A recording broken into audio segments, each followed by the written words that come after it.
All right. And which of you, by worrying, can add a day to his life's span? Therefore, if you cannot do even a very little thing, why do you worry about the other things?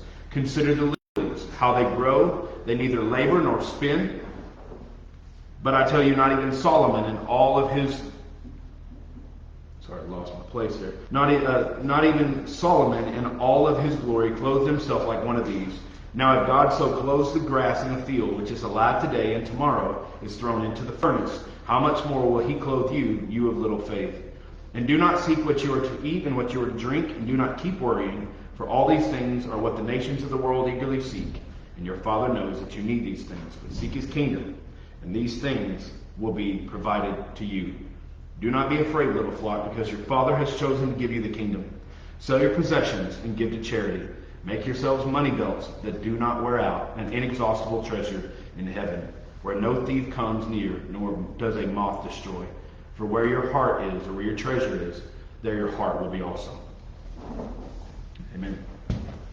Now, so as I didn't go backwards, you can see, everybody can see it clear across the room, I wrote in big bold letters, this is the line, below that is where I start tonight. Okay? So, that is going to be at verse 25. Who of you, by worrying, can add a single hour to your life?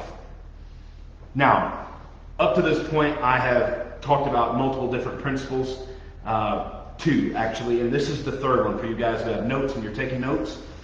Based upon verse 25, principle number 3 is all anxiety is an attempt to control and put off death. All anxiety is an attempt to control and put off death. I can make the hopefully persuasive argument that basically everything in our life is an attempt to try to make our death be as far away from us as possible and be as out of mind as humanly possible. Right? So whether it be our makeup, whether it be the diet that we eat, whether it be the working out that we do, whether it be the safety features we have on our security systems at our houses, whether it be the airbags that we check and make sure they work in case we need them, whether it be the fact that we have weapons to protect ourselves at our houses or maybe in our cars. I could go on and on. Pharmaceuticals, the fact that we take drugs every day, a lot of us, and I don't mean whatever you guys are doing in the bathrooms at the high school. What I'm saying is that we are taking pharmaceutical drugs, prescription drugs, not from a guy that says, yo, yo, yo, how much you got on you, right? That type of thing. That you're actually taking pharmaceutical prescribed drugs by a doctor who is just a licensed drug dealer. Yes, that's still the case. So, I'm talking about the fact, for example, blood pressure medicine. I take blood pressure medicine every day. It's probably no shock to any of you that I have high blood pressure. Okay? That's probably not at all surprising. So, I take that every morning religiously. In fact, it's the first thing that I really do when I open my eyes, get out of bed. I walk immediately to the bathroom. I take my Zyrtec because I have bad allergies. I take my daily men's vitamin and I take my blood pressure medicine. Okay? Every morning. That is before I get coffee. That is before my eyes are even really open, because I want the moment my heart starts to pump and I start thinking about the day, because of anxiety, thinking about the day that I am also medicated and ready to go, because nobody wants my blood pressure to be up, especially you. So, true or false, Steve? All right, yep, she's nodding. So, the question that I'm going to ask you is, what are some ways, and we can talk about this later in our groups, what are some ways that we try to stop and slow down our own death? Now, I've listed a few, but the question is, if you can think of any to add, say it out loud, or if you've got them in your head and you want to hold them there, that's fine, but I encourage you to think about ways that we try to control and manipulate our own death. In fact, we are so avoidant of death that the idea of it is so repulsive that when we come into contact with it, we deny, and we look the other way to try to make sure that we disassociate ourselves from the fact that, I referenced this before, my grandfather, passed away a few weeks ago. And it was so interesting, and I say that, I know that's creepy and I know I'm being recorded, but it was so interesting to watch people come up to the coffin at the visitation and look at him. Not him, look at the body that he used to be in, right? And it was so interesting because people that really wanted to see him would see his body and they would be so repulsed, not by him, but by the fact that that's not him and he's dead. His body is not what it really is, right? It's not the same. And because of that, they had this, I watched people, they had this, they'd look and kind of glance down and then take off. Right? We're still a very superstitious culture. The idea of death still repulses us so much. Yes, sir. I think it's kind of confusing because it's really hard to comprehend because we don't know what happens after death. Yeah, well, we don't naturally, right? We know what the Bible tells us about it, and that's all we have to go off, right? And we either believe that or we don't, and I'll just throw that out there to you guys. I have wrestled with that question for years and years. I think one of the things that bothers me so much about the concept of death is, and I don't know if this is just my faulty wired brain, but the thing that bothers me so much is the finality of it, right? They're not asleep. And I think sometimes in your brain you see someone in a box and you go, if I smack them around, they'll wake up. They're just asleep. They're just sleeping really hard. They're very peacefully sleeping. You know? And the truth is, they're gone, but something in your lizard brain knows that, right? Like there's something deep down where you go, that's not right. Like it's repulsive. Let me also say this, since we're teaching on theology of death here, let me also say this. We weren't meant to die. We weren't created to die. And so I don't care if you want to call it an echo from Eden, or if you want to say it's, eternity is put into the heart of man. I don't care how you want to say it. We all understand that ultimately, if we think hard enough about this, we weren't meant to die. Because of what Adam and Eve did, death was introduced spiritually, emotionally, mentally, and then physically. And because of that, since that moment, everything's been wrong. Everything's been wrong. And Christ has made it and is making it right. And he eventually will totally make it right. But in the meantime, the greatest reminder of the curse, the one that we try to tell ourselves we're not under, no matter how we try to spruce up and clean up our life, we all know that we can't clean up our death. Because we can't stop it. It's coming for all of us. That's what's so nauseating, is when you look at my grandfather, who was in the coffin, when we look at him, it's repulsive because that's not him. He shouldn't be dead. Like we know that's not the good and perfect order. We all say death is a part of life, but death wasn't a part of life. That's not how God originally made it.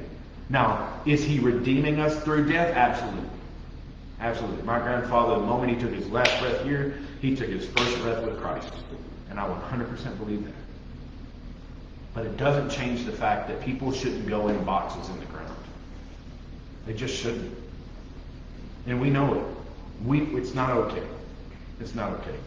And just for some of you, maybe some of y'all need the permission to grieve people that you know that you've lost recently, because it's not how God intended the order of things to go.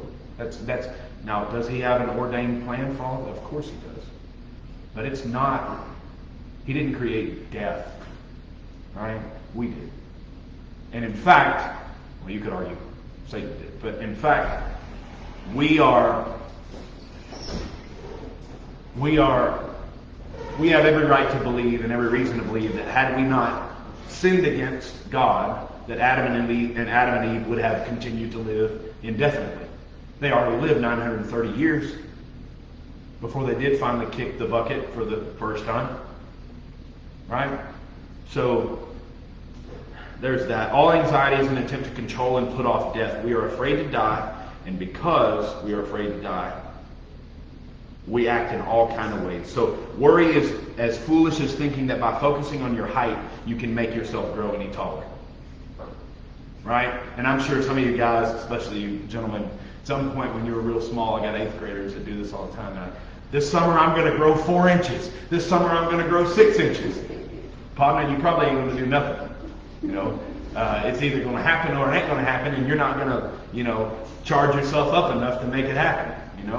You don't raise your key and up enough to make that happen for you. So you either are going to be Parker, your whole life, or you are going to get that growth spurt, and if you do, great, and if you don't, great. It's okay. But that's what Jesus is saying is, you can't add a single inch to your height by trying harder, and you can't add a single hour to your life by worrying more.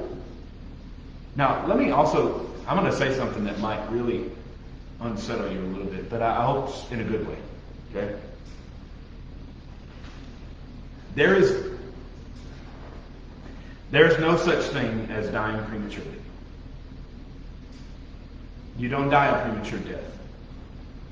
Everyone dies the moment God has ordained them to die.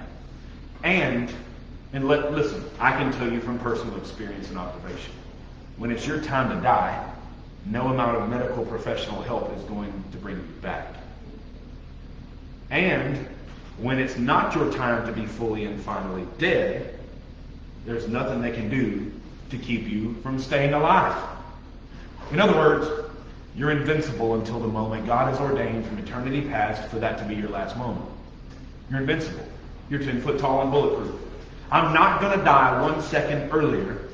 When I die, and it's probably going to be 3, 4, 5 years before my wife, when I die, she can take solace and comfort in the fact that one, she's finally free, and two, that ultimately, I'm supposed to laugh, Molly, and that two, Molly's like, I know, I'm with her, I feel that. So, So, she can take solace in the fact that she's free, and secondly, she can take solace in, being serious, that that's not an accident, and that it didn't happen when it wasn't supposed to happen. Right? Now, let me also add this. What Jesus is saying is more than that. The moment you were born was preordained by God, and the moment you die is preordained by God, and every moment in between was preordained by God. That should give you great encouragement and comfort to know that every moment of your life, every one of them, has gone, I said this last week, according to plan. And your death is not going to be an accident. Y'all know that one of the most tender sort of throwaway verses in the Old and New Testament is that when Moses died at 120 years old, God took his body and buried it himself. Moses was buried by God. Now Jude later on throws a twist in that and says that Michael, the archangel, and Satan fought over his dead body. That's a creepy little twist. But, here, let me ask you a question though. Moses, probably more than anybody outside of Jesus, did amazing miracles. The miracles that like you all think of when you think of miracles, right? Turning the Red Sea into blood, the staff turning into a snake, the 10th plague, the killing of the firstborn of the Egyptians, on it, striking the rock. By the way, that rock that he struck in half and water came out of the rock, we still have that rock. You can look at the picture of it. It's a giant rock. It's not a little pebble. It's like a 15-foot rock. And he split it right down the middle. You can see it. And they have a marker there. The Bible is true, by the way. What? Almost, except at the very bottom. There's like, a foot where it's not actually split totally in half. And water came pouring out, and that was just because he was angry. Okay? So Moses did a lot of crazy things, but I just wanted to say this real quick, because I probably threw you for a loop there. What I'm really saying is, Michael and Satan are arguing over the body of Moses because remember that the lying miracles that the necromancers and Pharaoh's magicians did in Exodus were seemingly real. They were just done by demonic power. And so imagine if Satan had gotten hold of the body of Moses and sought to have a fake resurrection and all the things he could have done to deceive the people of Israel with Moses' body. You're welcome for the nightmares you have now. Okay, so Jesus' point is profound. You can do nothing to increase your lifespan. Listen, I'm going to go take it further because Jesus did. Blame him. You cannot eat enough grapefruit. You cannot eat enough whole grain. You cannot take enough whey protein. You cannot hit the gym enough. You cannot do enough probiotics. You cannot do X, Y, Z. On and on and on it goes. Stay away from gluten. Stay away from white bread. On and on and on. Red meat, keto diets, and on it goes. You can't do enough. It won't change anything. Okay? If I believed it did, I would look different. Okay? And it wouldn't be bigger. Let me give you a clue. It would be a little smaller. Okay? If I truly believed that I could extend my lifespan, I would be so worried about looking like I had a tapeworm. But hear me. You can't do anything to change that.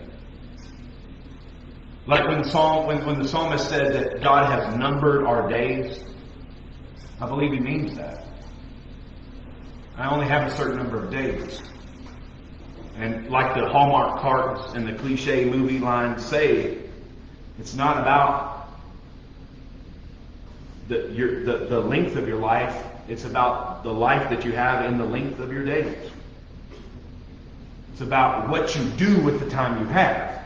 It's not about getting more time. Because let me be honest, and I'm sure there's a bunch of you guys in here too that would be in this boat. Our problem is not how many days we have. Our problem is our procrastination. Our problem is the fact that we always want to do it tomorrow. Jesus is pointing the same passages. Tomorrow never comes. We've talked about that in here. Tomorrow's never going to come. There's no such thing as tomorrow. It's always going to be today. It doesn't exist.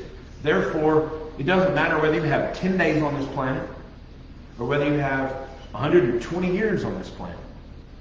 The issue is not how many days. The issue is what do you do with your days. The issue is do you honor the Lord with those days?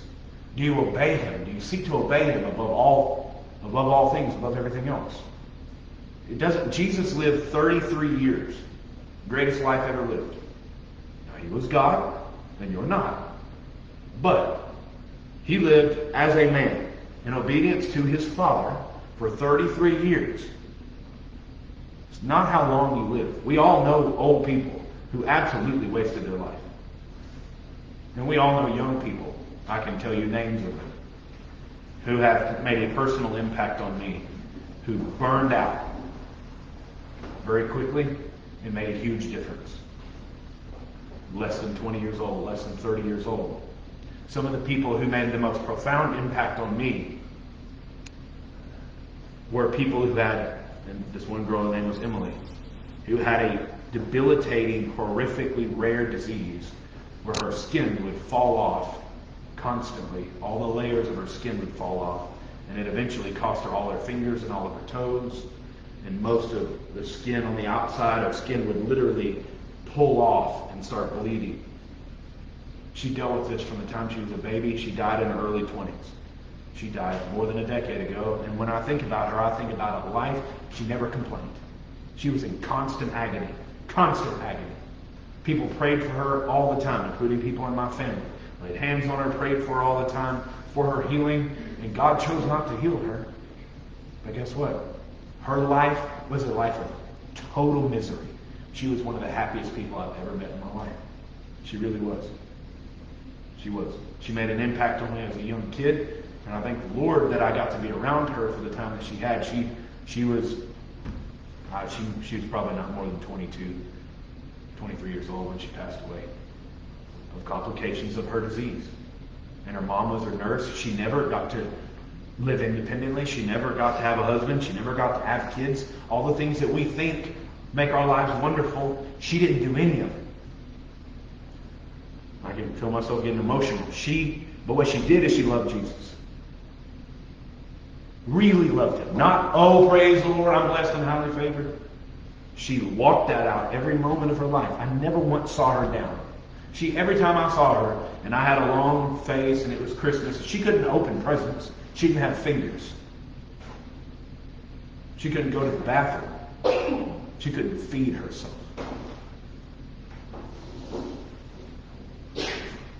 And yet,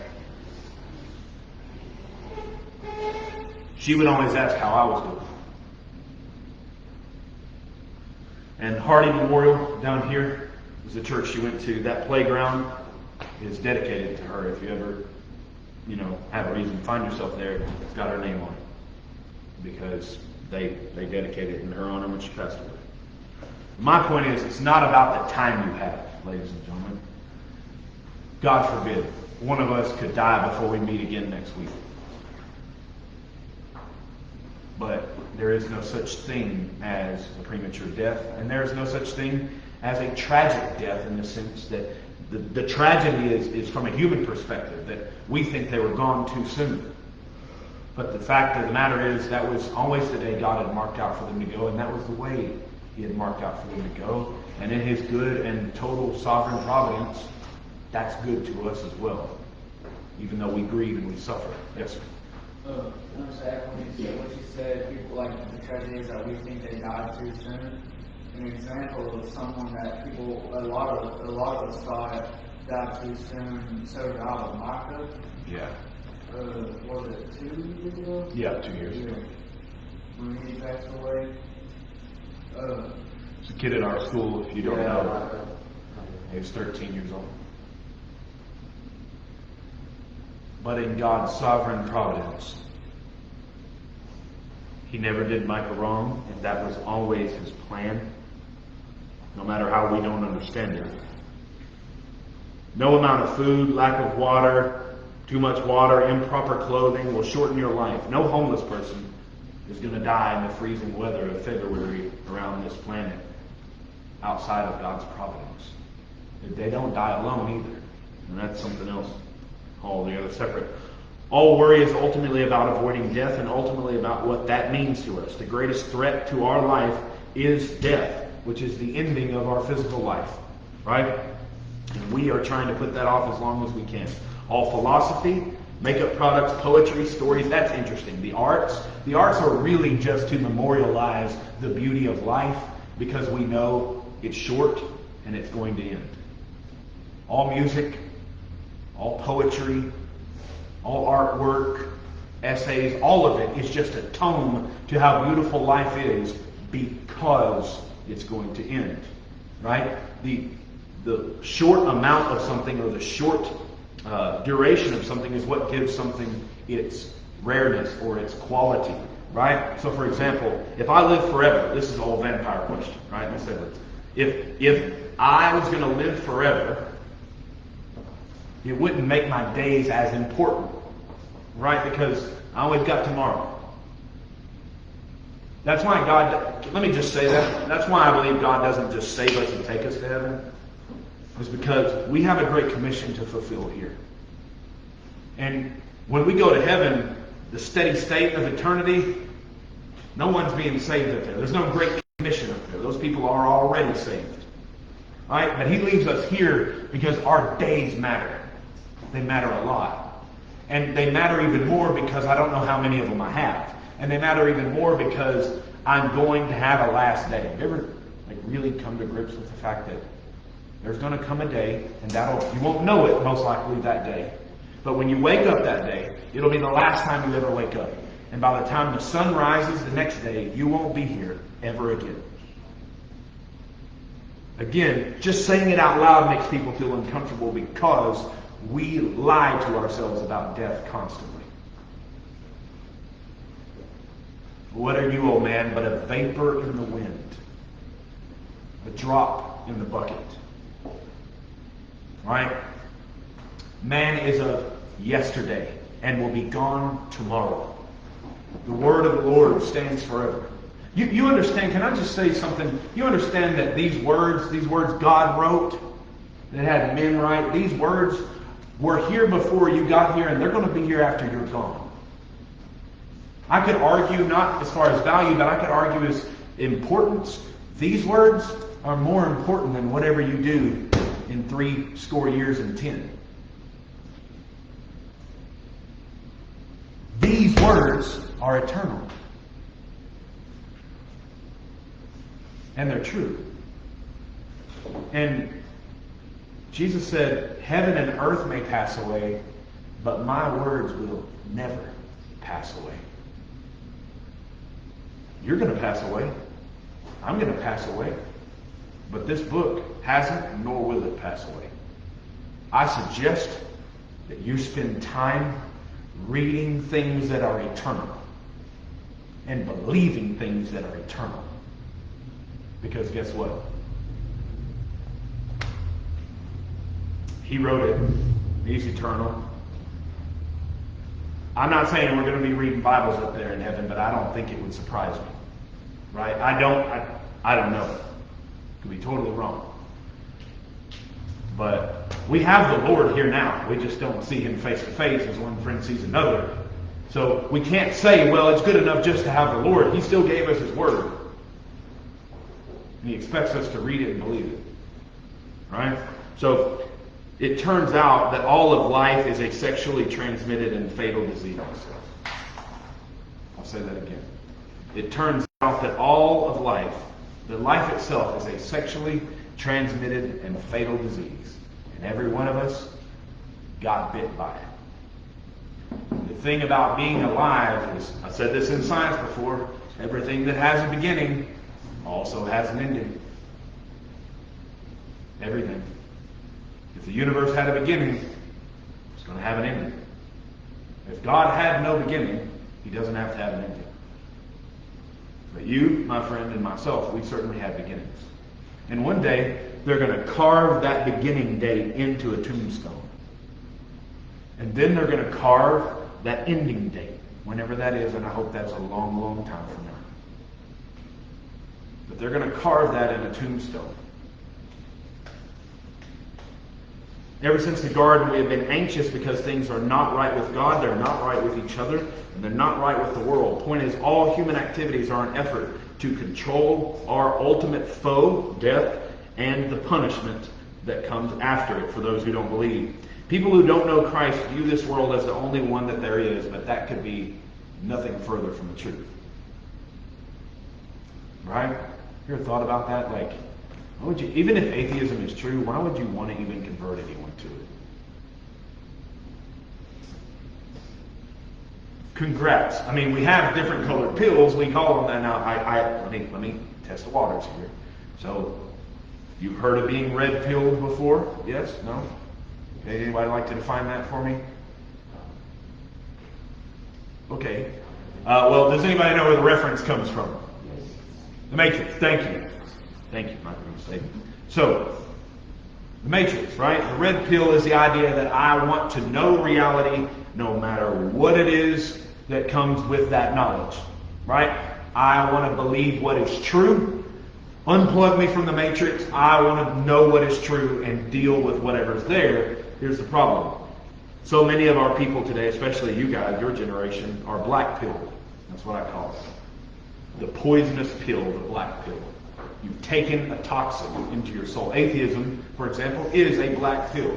It's nihilistic. It means no matter what is, it's all pointless. Listen, if atheism is true, and I used to be an atheist, if atheism is true, everything I've ever done, said, felt, every joy and every pain I've ever experienced is going to mean zero one day. And everyone who's ever known me, when I die, my memory is only going to live on as long as in their head they have a memory of me. And then when they die, and the people after them die, eventually there's no record. No matter how long we extend this out, there will be no record, and all of it is meaningless. That's just how it is. You can't argue for objective meaning, right?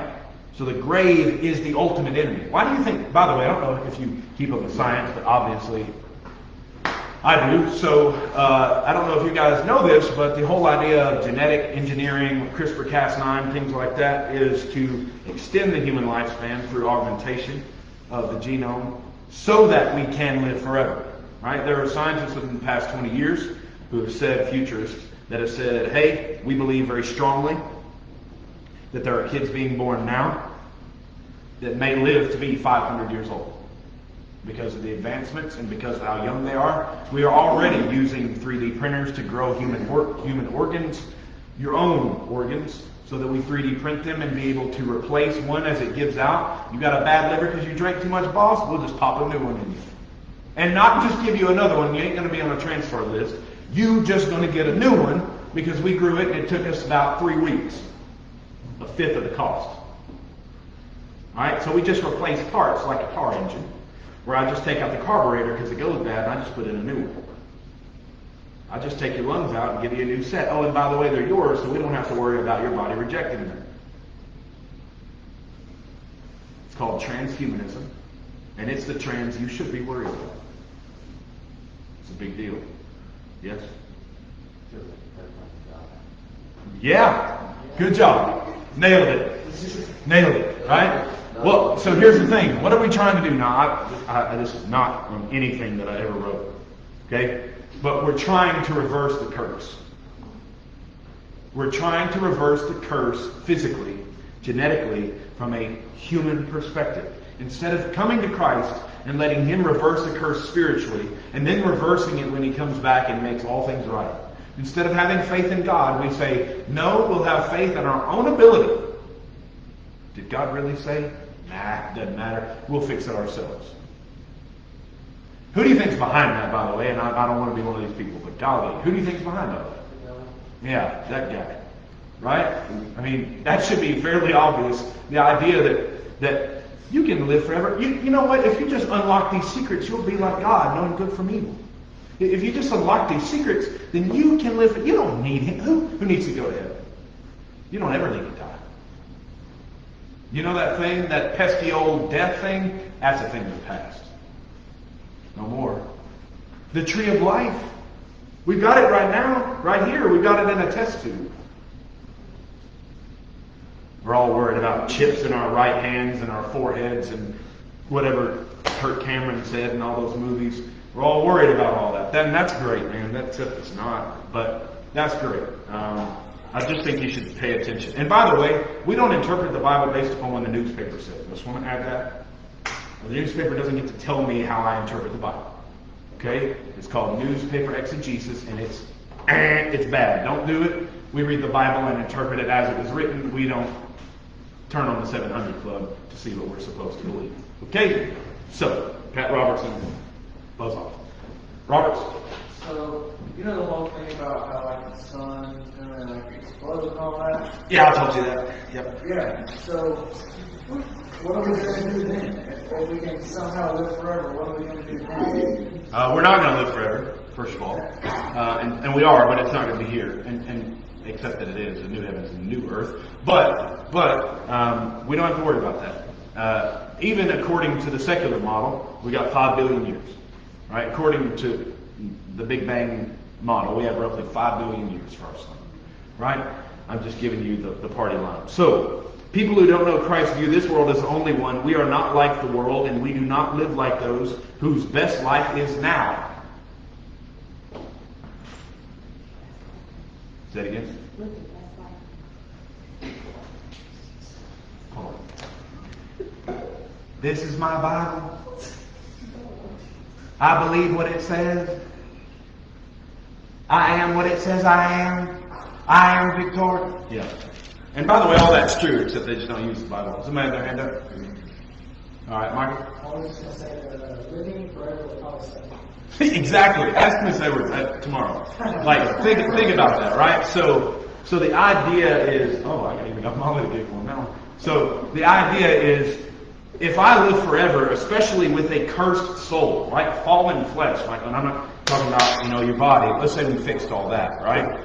But like, if you're still the same wretched piece of crap that you already were, and now you're just a wretched piece of crap for 800 years instead of 80 years, right? So that's misery, right? That's misery. So remedy number 3, trust that God knows more than you. Who would have thunk it?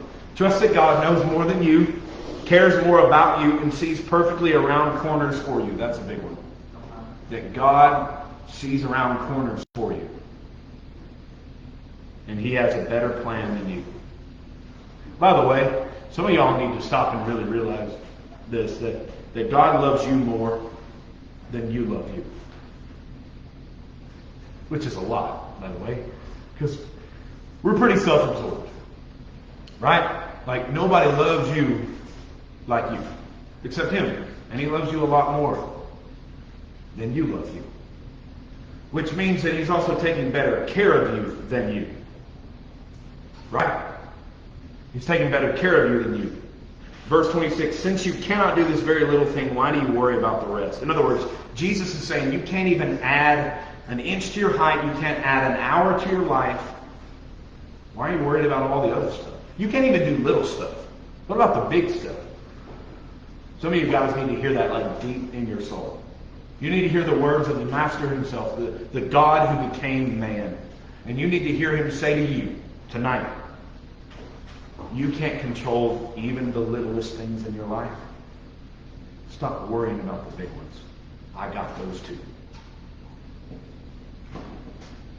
And listen, if there's one thing I know about teenagers after having spent way too many years with them, is angst and anxiety and worry and a sense of everything is flipping out of control in my life is a big part of your life. And I wish that I could convince you by speaking, but I can't. I wish I could convince you that nothing is out of control. Yes, everything is a swirling hurricane all around you. Maybe. But in the middle of the eye of that hurricane, everything is peaceful. And God is in control. I told my brother this the other day. We were leaving QT's, getting some ices. It hurt too. And so we were leaving QT's, and I told him, I don't even know why I said this. I do know why I said it. We were talking about my grandpa, and it was right after he passed away. And I said to him, you know what came to me earlier when I was talking, and I was driving down the road and I was praying out loud. The thing that came to me was, the sun is always shining.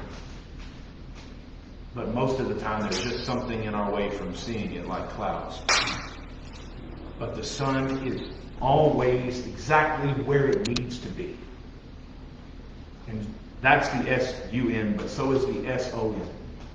That he is still ruling and he is still reigning and nothing has changed. The plans have not changed. The script has not changed. It may have changed for the 49ers and the Chiefs, but it has not changed for us. Okay? I believe it, by the way. So, I just want to say that out loud. So, no, I'm actually pretty intelligent. So, because of that, I think it's important for us to remember he is exactly where he's supposed to be, and he is still on the throne, and he is in charge. Yes, sir? You was smiling on something?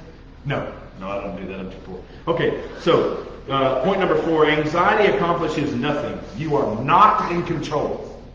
Okay? You are not in control. Some of y'all need to tell yourself that as a mantra over and over and over until you levitate off the ground with your legs crossed in the lotus position. Some of you need to hear on repeat. Tell yourself, I am not in control, and that is okay. I am not in control, and that is okay. Right? We hold everything like it is our last chance at grabbing anything. Right? We hold on to everything like it's... I heard this quote today from one of C.S. Lewis's books. And there's a guy... have y'all read Out of the Silent Planet? No. Nobody has. But I recommend C.S. Lewis's books. But in Out of the Silent Planet, the hero has saved a planet from sin, and in this work of fiction, and God and the angels call him up to speak to him and to commend him for his faith and his bravery, and they are lauding and applauding him, and they are showering him with appreciation, and he gets really uncomfortable, and he says, I don't like the way you guys are thanking me about this. I don't deserve any credit. And one of the angels said, your problem is that you still think moments like this, the world rests on your shoulders. You still think that, and this is what I titled our video tonight, by the way, is celebrate our smallness. Is that we forget how small we really are, and that when the Lord is proud of us and he accomplishes things in our life and we are congratulated because we're obedient to him, sometimes we get the big head, and it's because for a moment we forget exactly how small we really are. And the angel said to the guy, it's very interesting, he said, not only are you super small, you have forgotten the world. The weight of the world is not on your shoulders. The weight of the world is on the bloody shoulders of the carpenter who bore your sin. That weight was never intended for you, student. That weight was never intended for you. Stop trying to take on the weight of the world when He has already done that for you. You're not in control, nor are you supposed to be in control. If you were in control, you would be God. And if you were God, we would all be damned. Okay? I quite like the fact that you're not in control. I quite like the fact that I'm not in control. Right? Keaton's like, oh yes, Lord. For sure not him. All right. Jesus' point is a humbling one. You cannot shorten or lengthen your days. You have zero control over the outcomes of your life. Now that's interesting. Now listen, I'm not saying that we don't give effort. I'm not saying we don't try. I'm not saying we don't be obedient. What I'm saying is the outcomes are not within your power. Right? Like you can't make... How many times do we try to manipulate people to make them do and say things we want them to do and say? Because we want to change the outcome. You can't change the outcome. And that's a good thing. Right? You don't get to bust the algorithm. Mark. I would say that everybody else is the same as you. Yeah, I agree. You know, we all do that. There's definitely a component to the fact that we are all trying to make things happen in our life, even if that means manipulating or lying to other people to get them to do what we want them to do. Right? Some of y'all are like, oh, I would never. Come off it. You do that. I do that. We all do that. And by the way, I've taught some of you in this room. You should think twice. All right? I have taught quite a few of you in this room. So, let's not play that game. Now, what can you actually change? What depends on you and what is entirely on you in your life? How often is your best moment when you do everything right and yet it seems like you have done everything perfectly, but yet your objective still fails? You ever had those moments? Moments where you feel like beating your head against the wall because what's the point? I did everything right, Lord. I tried. I did exactly what I thought you told me to do. I obeyed you. I honored you. And yet it still fell to pieces. Ever have those moments? Oh, the super spiritual Christians never have those. Must be nice. But I have them all the time. I have them all the time. I thought I did what was right. And sometimes that comes through relationships, right? It's because you're so one-sided and you only see a few things, right?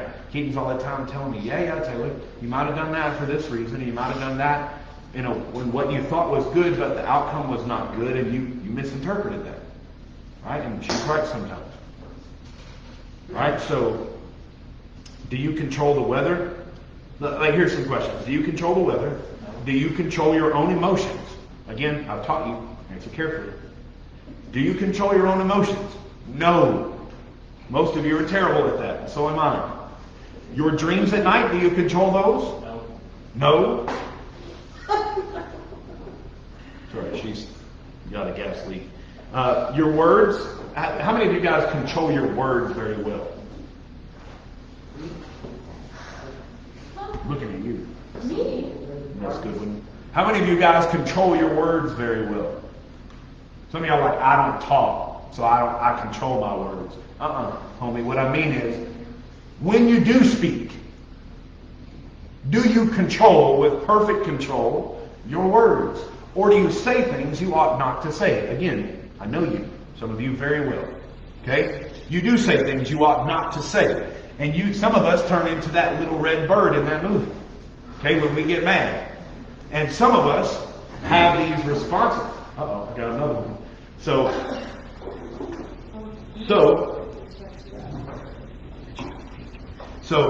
because of that, hold on, we're hitting 3. You out of there. So, long story short, you don't control those either. And besides the weather, I'm basically saying everything that's about you. You don't even control the stuff that you are in control of. Your words, your dreams, your thoughts, right? Your own emotions, you don't control those. How many of you do your own thoughts seem out of control sometimes? A lot of us, right? But yet, some of us look at ourselves and we look at each other and we insist that we are actually in control. But you can't even control your own thoughts. The things that literally are in your control. You can't even control those. You can't control how you feel, your own emotions, your own thoughts, your own words, your responses, your tone. You can't control your body language, your facial language. Your face says it all. But yet I'm supposed to believe that you got this, right? And if I can see through that, he certainly can. Right? Your anxiety is nothing but a weakness born because of a lack of faith. All flesh is grass, Isaiah 46-8. All flesh is grass, and its beauty is like the flower of the field. The grass withers, the flower fades when the breath of the Lord blows on it. That's interesting. It doesn't just fade. It fades when the Lord tells it to fade. When the Lord blows on it. Surely the people are like grass. The grass withers, the flower fades, but the word of our God will stand forever.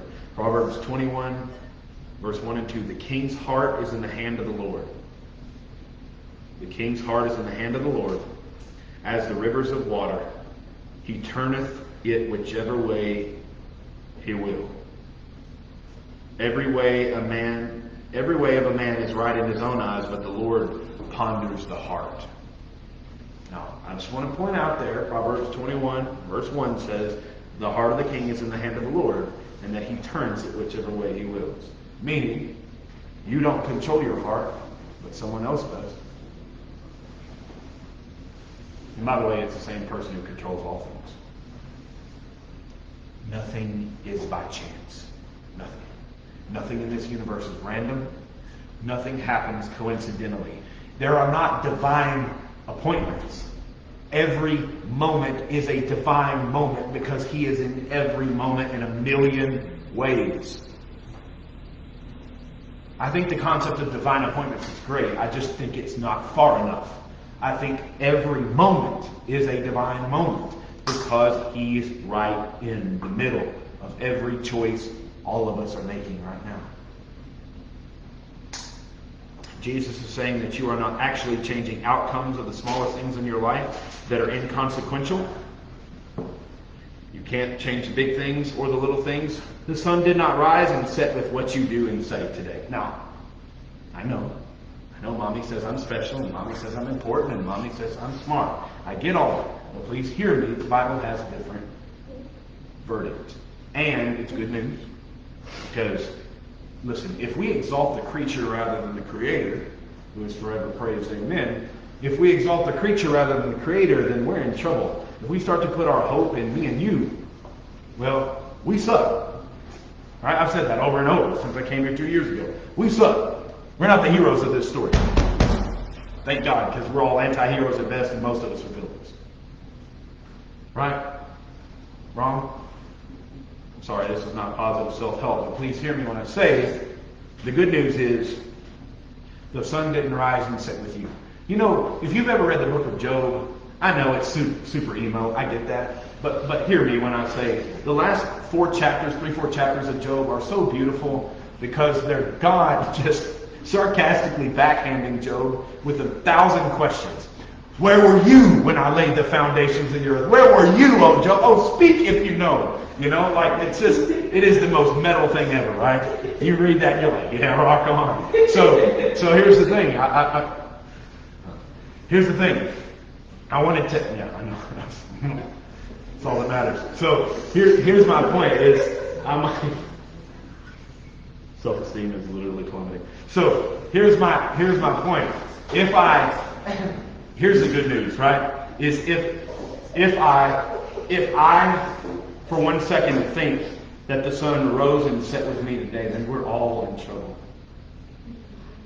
And honestly, I know that I'm a psychopath and I switch emotions really fast, but 15 seconds ago I was laughing about Molly, and right now I have tears in my eyes.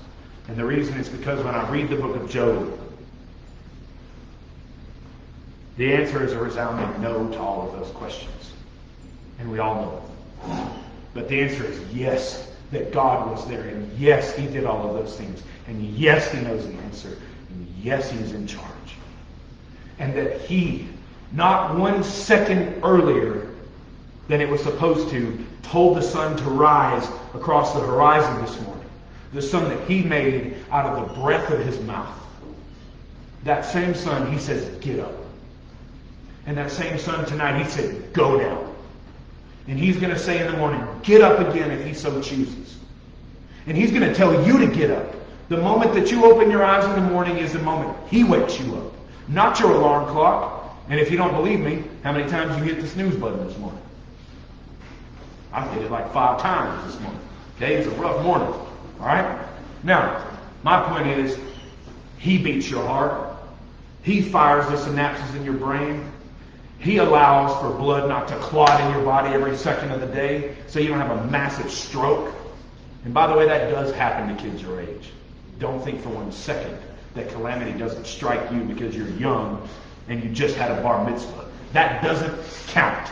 And it doesn't actually matter. 13. Doesn't matter. Okay? Now, the other thing to say is this. If I believe for 1 second that the sun rises with me and sets with me, we're in trouble. But it doesn't. That's good news. I was asleep when the sun came up this morning. He never sleeps. He never grows weary. He never faints. He never for 1 second has a lapse of judgment. He never for 1 second becomes anything but totally good. He never for 1 second forgets to wake you up. And he never for 1 second forgets to beat your pathetic little heart. You know, the reformers of the 18th century actually believed that God is so intimately in control of us that the only reason that I'm the same person tomorrow that I was today is because he kept me together while I slept. That he kept my mind from unraveling. Think about that. That Taylor is the same person that goes to bed beside her tonight that will wake up beside her in the morning. That's amazing. That if it wasn't for his preservation, I would unravel in the night. Then I'd be a schizophrenic, DID person tomorrow morning. Because my mind would jumble into 1,000 pieces when I have a discombobulating dream. Or when a fear of a night terror hits me in the middle of the night. Or I feel like something is encroaching on me while I'm trying to sleep and I'm afraid in the night watches. And if you've never had that before, I hope you never do. But he constitutes me. That God reconstitutes me every day. Every day he remakes me into exactly who I'm supposed to be for his glory. That is sweet beyond belief. It is the tenderness of God. He is the transcendently holy one, the one who needs no anything from anyone. And yet the fact that he meets with you and he tends to you. There's any number of reasons that could have gone wrong in the past 5 minutes to utterly derail your life. And he has chose to be kind to you. Kind to you. You don't deserve his mercy. You don't deserve his grace. But that's all you get. That's all you ever get. My grandfather died and God was nothing but gracious to me. Nothing. I have nothing to complain about. Did I deserve a grandfather? No, I didn't. Did I deserve the 32 years I had with him? Of course I didn't. Did I deserve anything I learned from my grandfather? Of course I did.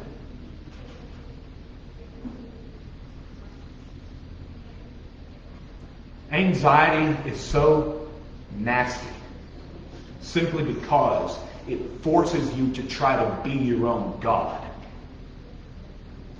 And you suck at that like you suck at everything else. Everything good in me is from him and everything bad is me. deserve the credit. Your life is nothing but a testament to His glory. And oh, how glorious He is. I want you so badly to see that. I just wish it would grip your soul. And I wish you wouldn't be able to let it go. And I wish it changed everything about the way you relate to things in your life and to Him.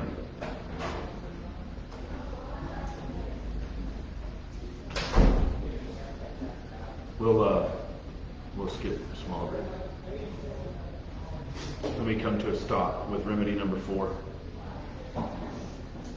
Luke 12, 4 through 7, I tell you, my friends, do not fear those who kill the body and after that have done nothing more that they can do, but I will warn you whom to fear. Fear him who, after he has killed, has authority to cast into hell.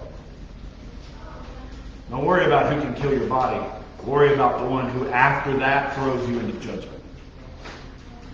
Hell. Are not 5 sparrows sold for 2 pennies? And not one of them is forgotten before God? Why not even the hairs of your head are all numbered? Fear not, you are more valuable than many sparrows. Your faith is based on the fact that all your hairs are numbered. He knows every detail about you and He keeps track of you always. He is the one who can send people to hell. No one else sentences you there. They kill you and they can do nothing else. Don't be afraid of those who can't hurt you where it counts. Don't worry about what the world thinks about you. So much anxiety at your age comes from what other people think about you. Who cares? I'm going to ask you what I asked some of the adults the other day. Are you living to please man, or are you living to please God? Because, newsflash, if you haven't figured it out, you can't do both. It won't work. You have to pick. You have to pick. And I don't know about you, but I want to work for a reward that never spoils and never fades. I want to work for a reward that's laid up for me in heaven, where He says, well done, my good and faithful servant, when you're just going to change your mind about me tomorrow. I don't care what you think. You ain't even that important anyway, neither am I. You think God is wringing His hands over what people think about you? You think He's up there going, oh, people just don't like Ethan enough. I have tried to run a good PR campaign from that boy, but God, leave that hair. No, He's not. Your life, and I know this is so youth pastor of me to say, but your life is a billboard for the glory of Jesus Christ. The only advertisement is Him. He's the only show in town, not you. It's not about you. It's not about you. You hate people when you make your life about you. Your life is about Him. I don't care whether you agree or not. It's true. Everything, every atom in this universe is about Him. And the sooner you get on board with that program, the better off you'll be. You know the happiest people, like my friend Emily that I told you about? The happiest people are the people that no matter good or bad, joy or sorrow, that they just want to talk about Jesus. And they're being sincere about it, not fake. We all know what that is. But the people who go, yeah, enough about me. What about Him? God knows all the details about every bird. They mean nothing to us. Sold for 5 pennies or 2 for 1 penny. Matthew 26, look at the birds of the air. They do not sow or reap or store away in barns, and yet your heavenly Father feeds them. Remedy number 4 is the last one. Believe the truth that you're not in control. Preach this to yourself every day. Do not fight Him for control of your life that you will never have. Think of how stupid that is when you put it that way. You're fighting God, who actually is in control, for control that you're never going to have anyway. Like, even if He wasn't God, you still wouldn't be in control.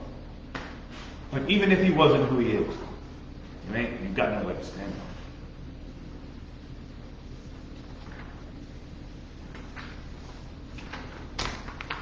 Only 8 pages left. Okay, so we'll just move on next week. I'm never going to finish this, so that was pathetic. So, any closing comments? Anything we would like to say?